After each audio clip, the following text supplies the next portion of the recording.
ხალხი სხვადასხვანაირია. ზოგიერთს სწორად შეუძლია კითხვაზე პასუხის გაცემა. ზოგმა კი იცის კითხვაზე პასუხი, მაგრამ თავში 1000 აზრი უტრიალებს და ამას ვერ აკონტროლებს. ჩემს ორივე შვილს აქვს ეს სპექტრი.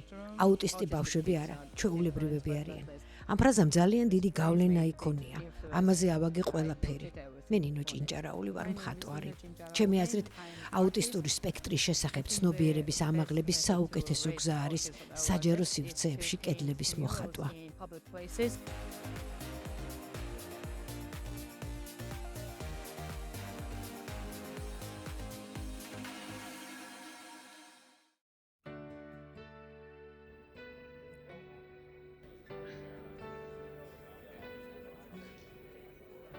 როცა ლუკა დაიბადა, შევამჩნიე, რომ თვალის კონტაქტს ვერ ამყარებდა. ჰქონდა მოძრაობისა და აღქმის პრობლემები. როდესაც ამ საკითხის ექსპერტს მივმართეთ, მითხრეს, რომ ბავშვი აუტისტი იყო. მაშინ არაფერი ვიცოდი აუტიზმზე. თავში ყველაფერი ამერია, რადგან არ ვიცოდი, საიდან რა დამეწყო. როცა ალექსანდრე დაიბადა, უკვე გამოცდილი ვიყავი, თუმცა ორივე ბავშვი აბსოლუტურად განსხვავებულია. ალექსანდრე ვერ ლაპარაკობს. ბავშვი ძალიან რთულ მდგომარეობაშია, მიჭირს მისი ქუჩაში გასეირნებაც კი. ძალიან ხმაურობს.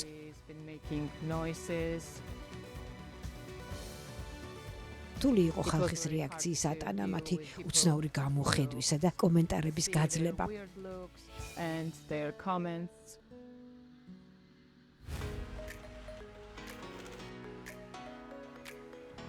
ორტიგას კედლის მხატვრობის კამპანიის დაარსების მიზანი ის იყო, რომ აუტიზმის სპექტრის შესახებ ცნობადობა კედლის მხატვრობის საშუალებით ავამაღლოთ. მინდოდა ამეხსნა, რომ ყველას ერთნაირი უფლებები გვაქვს და ვიმსახურებთ საზოგადოებაში ყოფნას. ჩვენ საზოგადოების ღირებული წევრები ვართ.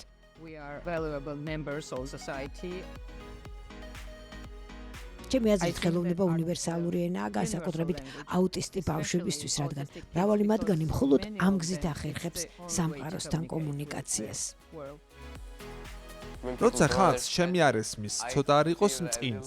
პრობლემა ისაა, რომ ძალიან ბევრს და ძალიან სწრაფად ვლაპარაკობ და ხალხს არ ესმის ჩემი ნათქვამი. მიყვარს ხატვა.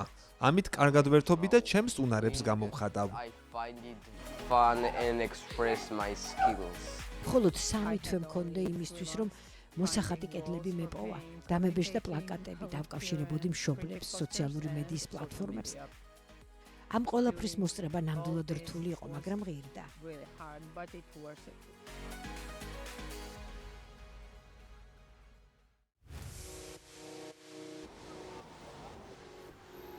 ეს იყო უბრალოდ ბავშვების ერთად შეკრება, ხატვა და სახვითი ხელოვნების კიდევ სხვა ელემენტებით გართობა. ყოველთვის ვცდილობ ბავშვების სხვადასხვა გასართობით დავაკავო, რადგან ამ სპექტრის მქონე ბავშვებიდან ზოგს შეუძლია ლაპარაკი, ზოგს არა, ზოგს მუსიკა მოსწონს, ზოგი ვერ იტანს ხმაურს, ზოგი ბავშვი ჰიპერაქტიურია. ამიტომ ისეთი რამეთ უნდა დააკავო, რომ თავისი უზარმაზარი ენერგია დახარჯოს. მაგალითად ბატუტით, ველოსიპედით ან ჰამაკით. გვინდა რომ ყველას ვასიამოვნოთ.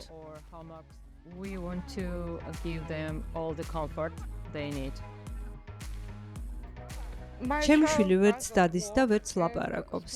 მგონი მოეწონა აქ ყოფნა, რადგან იმ დღეს სულ იღიმებოდა და რაღაცნაირად საინტერესო იყო მისთვის ყველაფერი.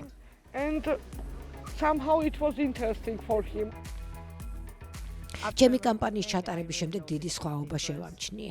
1 წლის წინ ხალხმა ნაკლები იცოდა აუტისტურ სპექტრზე. ახლა როცა ქუჩაში ვსეირნობ და ჩემი შვილები რაღაცას გააკეთებენ, ვამბობ, რომ აუტისტები არიან და ხალხი ხვდება ყველაფერს. ჩემი აზრით, მთელი ეს პროგრამა სულ უფრო მეტ გასართობს თავაზობს ასეთ ბავშვებს. ეს კი ძალიან სასარგებლოა მათთვის. საზოგადოება უფრო გაგებით მოეკიდება ასეთ ბავშვებს. მე თვითონაც მეც ვიგებ აუტიზმის შესახებ და ეს ყველაფერი ნამდვილად მეხმარება, რომ ჩემი შვილის ყოველდღიურ ცხოვრებაში მივიღო მონაწილეობა.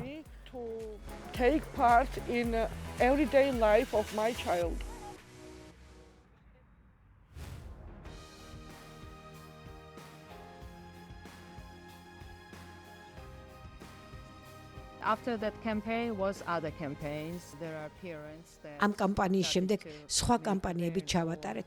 ზოგიერთმა მშობელმა საკუთარი პროექტებიც დაიწყო. ზოგმა ბავშვებისთვის ინტეგრირებული სივრცეები მოაწყო.